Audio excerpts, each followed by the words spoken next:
কোনো ভাবনা না, কেননা ভোটটা হয় প্রার্থী দেখে, ভোটটা হয় পরিস্থিতি দেখে, এবং ভোটটা হয় সেই দিনে ধরুন প্রচণ্ড বৃষ্টি পড়ছে, কেউ বেরোতে পারলো না, পোলিংটা একটু কম হলো, প্রচণ্ড রোদ উঠেছে, পোলিংটা একটু কম হলো। এগুলো সব এত খুঁটিনাটি ব্যাপার যে এটার মধ্যে ঢোকার কোনো অর্থ হয় না। এই পঞ্চায়েতে বেশ কয়েকটা সিট গত পঞ্চায়েতে আইএসএফ পেয়েছে, তাও প্রভাব পড়বে বলে মনে হচ্ছে ভোট কাউন্ট থেকে। মানুষ নিশ্চয়ই বুঝতে পেরেছেন, তাদের ভুল বুঝতে পেরে আগামী দিনে এই ভোট কাটুয়াদের আর ভোট দেবেন না।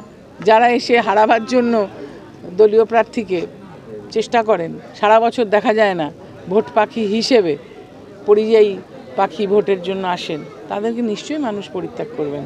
নির্বাচন ঘোষণার পরে গাঙ্গুলি চন্দ্রবড়ার সঙ্গে তুলনা করেছে, কি বলবেন? আরে উনি তো ভেগধারী। চিন্তা ভাবনা করার কথাই তো বলে গেলাম যে আমরা সবাই সব কিছু করবার পরে আমরা সবাই মিলে এগোবো এবং আমাদের কথা মানুষের কাছে বলবো।